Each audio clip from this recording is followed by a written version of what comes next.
Namaste everyone. Welcome back children. Children, the topic that we have already picked up is about solids, liquids and gases.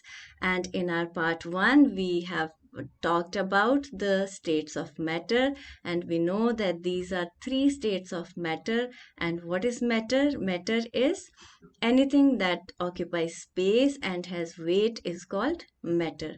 Today in this video session, we'll talk about how matter changes its form. That is, how solids they get converted to liquid, how can we obtain gases from liquids, or how can we get back liquid from gases, or how liquids they get converted to solids. So let us take up our today's topic, that is solids, liquids and gases. So as I told you in our previous video, we have talked about the forms of matter, the solid, liquid and gases.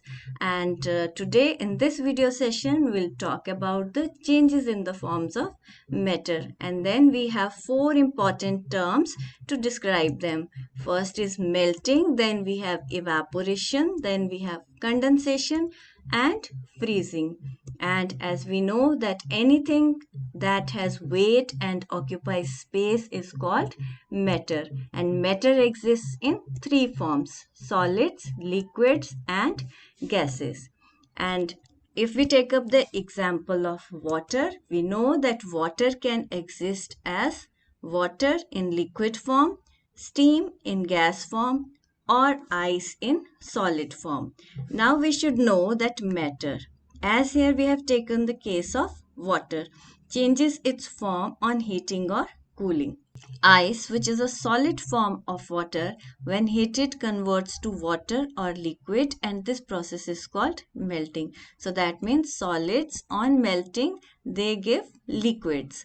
So children, you all must have observed that if you take out ice from the fridge, it starts melting, and ice, which is a solid form, converts into water, that is liquid form, and in a very short time this happens. And similar is the case with the ice cream. This is called melting.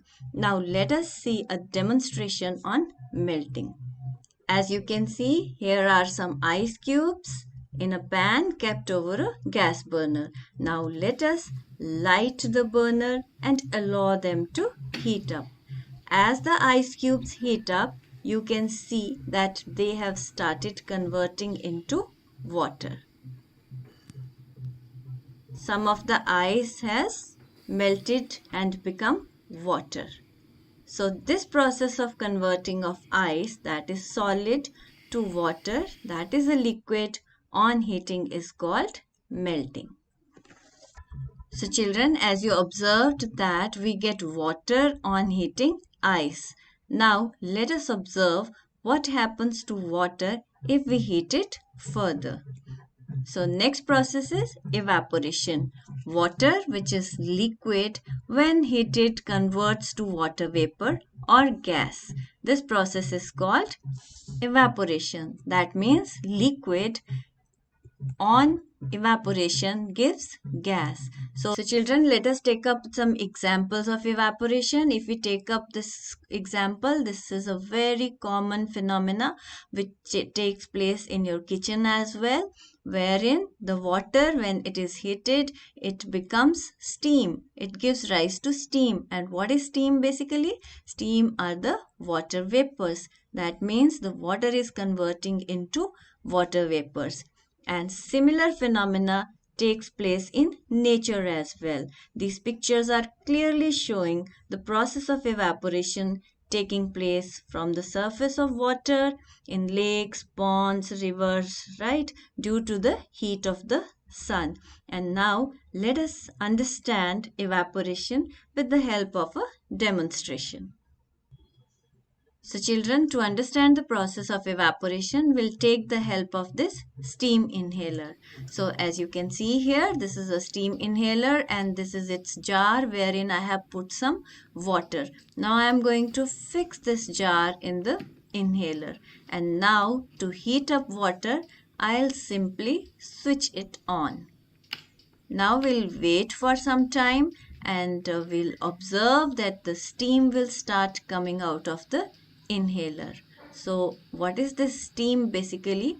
This steam is the water vapor. So that means water, which is a liquid form, gets converted into steam, which is a gas form, on heating. This is a similar process what you see in your kitchen as well. So children, till now we have observed that on heating ice we get water, and on heating water we get water vapors. And in both the cases, that is melting and evaporation, we exposed the ice and water to heating process. Now the steam which you just saw, let us see what happens to this steam when we cool it. So let's move on to the next process, and that is condensation. So now the water vapor or the steam or the gas form of water, when cooled, it converts to water or liquid, and this process is called condensation. Gas on condensation gives liquid. So if we take up the example of a glass with ice cubes, or a chilled water bottle, or a window pane in winter season, in all these three cases, you will observe that there is a formation of water droplets on the outer surface. This simply happens because the water vapor present in the air, when they touch the cold surface of these objects, they condense to form water droplets. Or in other words, we can say that water vapor, which is a gas form, on cooling converts to water droplets. That is the liquid form. Now let us see the demonstration on condensation. So children, in continuation with our previous demonstration on melting, we'll heat up this water further, and after some time, this water on heating, we know that it will give rise to steam. But here in this case, we won't be able to see the steam because it will not be quite visible. But once it will start boiling, it will give rise to steam. Now, I'll cover this boiling water with a lid. Now, the purpose of covering it with the lid is that the surface of this lid is cold, and the steam or the water vapors, when they will touch the surface of this cold lid, they will convert into water again. That means the gas or steam converts into water droplets or liquid on cooling. Let us understand what happens to water if we cool it further. So water, which is a liquid form, when further cooled gets converted into ice, that is the solid form, and this process is called freezing. That means liquids on freezing give solids. So here we have very common examples of formation of ice from water on cooling. The ice formed in your fridge, and in nature too we find ice or snow on the mountains when the temperature becomes very cold. Let us see the demonstration of freezing. So children, I have this ice tray with me. Now let us fill all its compartments with water, and as we know the property of water, that it can be poured and it can take the shape of the container. That means on freezing we will get ice cubes of similar shape. Now we'll keep it in the fridge for few hours. So here is our liquid form. And now you can see that the liquid after few hours has converted into ice cubes. So this conversion of water or liquid to ice, that is solid, is called freezing. Now let us revise all these changes in the form of matter with one single diagram. So first of all, water changes form on heating or cooling. So here we have the solid form, the liquid form, and the gaseous form.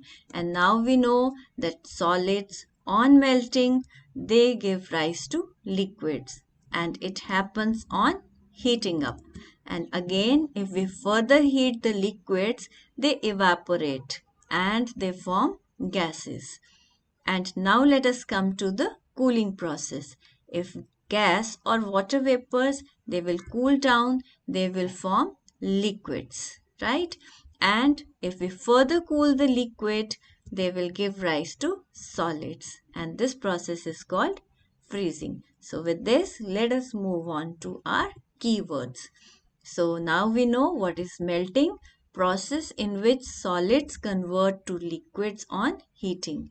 And what is evaporation? Process in which liquids convert to gases on heating. Then we have condensation, process in which gases convert to liquids on cooling. And freezing is the process in which liquids convert to solids on cooling. So children, with this, let us move on to the recapitulation section and state whether the following statements are true or false. So solids turn to liquids on cooling. No, that is wrong, because if we take up the example of ice as solid and we want to convert it to liquid, that is water, then we have to heat it. So this is false. Gases turn to liquids on heating. That is again false, because we can obtain liquids on cooling gases. That is again false. Liquids turn to solids on cooling. So again, if we relate this question with the water, so that means water is turning to solid on cooling, and that is true, and that process is called freezing. Gases turn to solids on cooling. That is again true. We know that water vapor, they condense to form water droplets or liquids on cooling. So children, with this, let us move on to the think and answer section. And our question is, how does water change its form? Explain with the help of a diagram. So we can pick up the diagram which is given in slide number 13 to give the answer. So children, with this we come to the end of today's session, and before leaving I want to tell you that if you are interested in performing any of the activities which are given in this video, please do it under the guidance of some elderly person at home, and don't put yourself in danger. And we'll meet next time with some new topic. Until then, take care of yourselves.